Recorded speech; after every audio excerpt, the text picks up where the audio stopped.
So, having your Monday on Sunday night, I'm Marty. I'll start off there as my own introduction. How would you all like to have a 1.5 day weekend? Sound like fun? Not really. The sad fact is that I see this quite often. And I've also experienced this quite a bit in my life. And many of my clients that I start off with start here. They have a 1.5 day weekend. It comes from a lot of places, but it typically comes from the fact that we're starting to experience our Monday on Sunday night. So many of you talked about your favorite night of the week, as we talked earlier. I totally set that up. Some of you said the things I expected, like Friday is the best night of the week. Why is Friday the best? Because you're done with work, you get to transition the weekend. And you know Saturday is there for you, so you can sleep in, you can have some sort of adventure. All sorts of things can happen on Saturday, because you know it's buffered by Sunday, so you can party your face off on Friday, recover on Saturday, maybe do it again and recover on Sunday.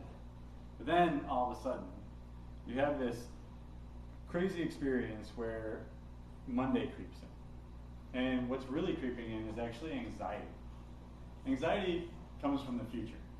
And the future, the reason I know this is one of my favorite authors is Eckhart Tolle, and he writes this book, The Power of Now. And he describes the difference between anxiety and depression. So depression comes from the past, and anxiety comes from the future. And the idea is that depression is something that's not finished, something that we regret, something that we have had trouble with and that we haven't completed. Whereas anxiety comes from something that we're fearing is about to come.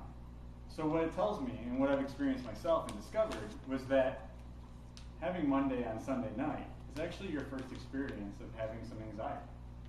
And anxiety is coming from that fear of what's coming in that next week. There is a solution. I promise you there's a solution. So how is it solved? Well, the first thing you need to know is that anatomy of the weekend that I kind of went through. You have your 5 o'clock, maybe Friday evening, except for maybe somebody like yourself. But you have that 5 o'clock experience on Friday night, and you're getting through your day, and you're kind of scrambling to wrap it all up because you got to get to that bottle of wine that's sitting on the counter. And you're really got a lot of energy going into that just to wrap up the weekend, or to wrap up to get to the weekend. Because as Saturday is starting to approach, you have all of these ideas, and you want to get there as fast as you possibly can. And then with Sunday, you start getting into the day. You might go to church. You might have an experience of your favorite sporting game on. Right now it might be the World Cup. Maybe it's football in the fall. And you're great, all until everybody kind of wraps up for the weekend. And then the first thing you start thinking about is your email. And you start thinking about, wait, what do I have to do this coming week? You start getting really worried about it. And this is why so many people hate Mondays, right? You're going into Monday and you're like, damn it, you've been thinking about this. I used to dream my next day. It was like Groundhog's Day. You'd have the next day after you already had the next day. And this is what's going on over and over and over for many, many people that are out there. So, with all these things, the upcoming week, the emails, the chaos of all the stress of who's going to need your attention, how do you solve this? It's really actually simple. It's called making Monday mornings sacred. How you do this is making sure that you don't schedule anything between 9 and noon if that's when your day starts. That time is meant for you to actually have a place to organize the upcoming week. That's when you answer those emails that came in over the weekend that you flagged or starred depending on your email. You get all those scheduling requests that come in.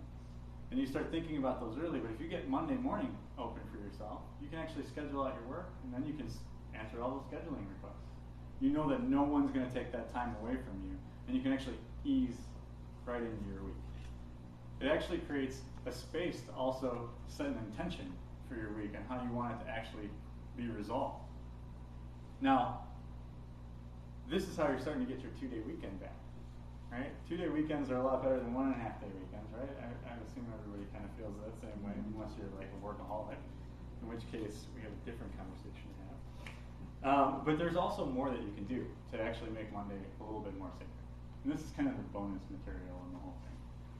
Friday ends up being frantic. I think David, you talked about how like just have to muscle through. I think Chris talked about this as well. You kind of have to muscle through, you get a lot of energy, and you're like, I'm going to wrap this up and I'm going to forget about it.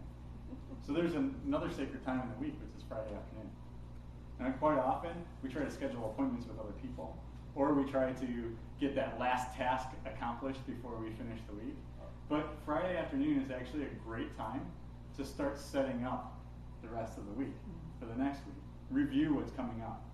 Make sure that it's out of your head and on some other piece of paper, or like a calendar. David Allen from Getting Things Done is one of my favorite authors as well, and he talks about getting it out of your mind and getting it into a place, like a place for everything and everything in its place. And this is one of the ways you can actually create Friday as this place to put it. I'm going to put that on Wednesday, I'm going to put that on Friday, you review it, you finish up that week with knowing what the next week is going to have. So that whole weekend you're not having to think about what's going on the following week. Plus, since you made Monday morning sacred, there it is for you. It's waiting to handle all those random emails that come in over the weekend. I have a client that's in Toronto who's a hockey mom. The only person I know that can reschedule for a hockey game.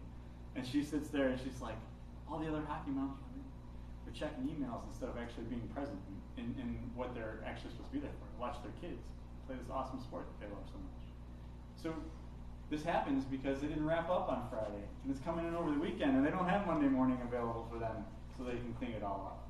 But Friday night ends up being the time where we make sure that we have all this stuff wrapped up, and then as the weekend arrives and things come in over the weekend, we flag them, we star them, because we know that we have plenty of time on Monday morning to handle all of these things.